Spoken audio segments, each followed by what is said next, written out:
Well, guys, we're talking about the best high school football players we've ever seen, the greatest of our time. Joining us from Sports Team 27, we've got Chad Krespinski, Josh Furketic, and Chase Evans. And Chase, it is your turn. You've been covering high school sports with us for 6 years here. Give us your top 10, the greatest of your time here at WKBN. Well, certainly hard to narrow down to just 10. Like you said, this is of our time. So for me, in the last 6 years or so, in the fall, I got to start off my list with LJ Scott from Hubbard.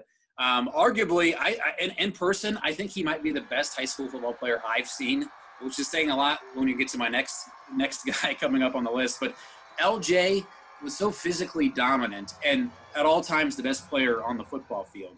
And just had some crazy plays where he would just blow guys over, not one, but 2 and 3 guys to get him down on a regular basis. LJ is one of those guys. I mean, he had some crazy numbers against, maybe some lesser competition, but he took his game to the next level against the better competition. You saw that too at Michigan State. He had an outstanding freshman year and a great collegiate career in general. But LJ at Hubbard was one of the best that's ever going to come through here in the Valley. Next up is Lynn Bowden, who I believe is on all of our lists, rightfully so, a Las Vegas Raider now. An absolute freak athlete. I mean, the accolades go on and on, things you could say, the superlatives for Lynn. The thing with him that stuck out to me, everyone on both sidelines, everyone in the stadium knows who's getting the ball every time, and it didn't matter. I mean, with Lynn, an unbelievable talent, would just zigzag. The highlights we have for him are just unreal. But Lynn could do it on any side of the ball you wanted to. He played a little bit of defense, special teams. He would punt the ball, return the ball, and obviously what he did at quarterback. But to make the jump and have even maybe a bigger impact than he did at Harding than he did at Liberty. I mean, Harding is a lot bigger time football as far as the competition, the bigger guys, and a lot bigger division than Liberty. He tore it up no matter where he's going to do it, and no matter what level. We're going to see that at the NFL level here soon. Next up for me is Joe Alessi from South Range. Also saw him at YSU. Joe was one of the toughest runners of the ball in high school that I've ever seen. It makes my list. Ran such a low to the ground style. Would again take a couple guys to get him down. And Coach Yeagley's had a lot of good runners of the ball over there in recent history. But Joe's got to be at the top of my list. And also such a good kid off the field. We talk about that a lot. And Joe is such a genuinely nice kid. And we saw what he did at YSU as well. Up next for me is Mark Wade from Girard. I remember doing a high school football preview before Mark's freshman season at Girard. He had just transferred in. I believe he was up in Cortland playing for Lakeview in junior high. Came over to Girard, and head coach Pat Pearson was talking about it. This guy's going to be special. He was telling me right away. But the thing with Mark, I think he took his game from good to great, especially in high school. So many great personal, as far as, he has so much great natural raw talent, but he took that and made the most of it. Ryan mentioned how tight of a spiral, how great of a thrower of the football he was. And he is, but that didn't come overnight. And I think he was really his junior and senior year took it to the next level for him. I think he might have been maybe an average guy, but instead he was one of the best ever in this area for what he did those last couple of years. And obviously a Big 22 Player of the Year. Interesting to see what he'll do under Doug Phillips at YSU next upcoming year. Up for me next is Springfield quarterback Bo Brungard.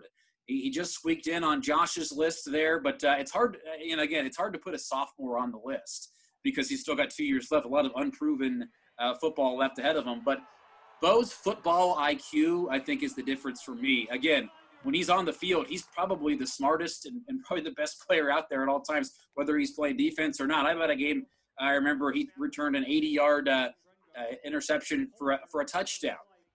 So he demands your respect on the field at all times. And in my time, there's only been 3 local high school teams in Ohio that have made the state championship in the last 6-7 years. That is Warren JFK, who won it. Girard made it with Wade. And then the last one, Bo Brungard. They don't make it to the state championship game last year in Canton if it wasn't for Bo Brungard. Up next for me, Columbiana's Mitch Davidson. You ask anyone down there in Columbiana County, this guy is one of the all-time county greats down there.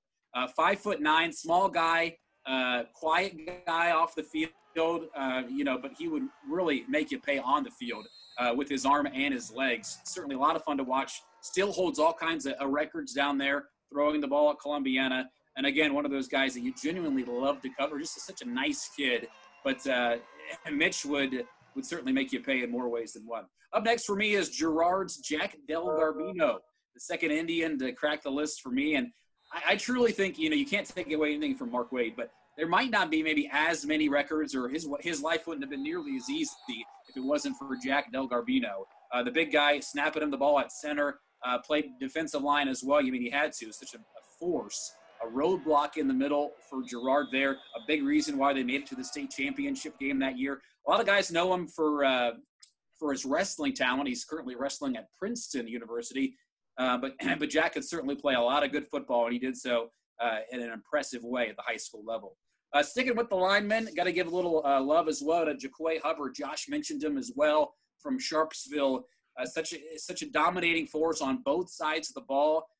He had some good teams, obviously a lot of good offensive talent around him the first couple of years I remember, but the last couple of years he didn't have as much talent around him. But Jaquay, in my opinion, kept them relevant in District 10 by just demanding a double and triple team every time he's out there. Sticking on Western PA for me is Jordan Townsend from Farrell, the do-it-all wide receiver. Again, owns all kinds of receiving records over there. Such a good route runner, in my opinion. When I saw Jordan, he would just run such crisp routes for a high school kid.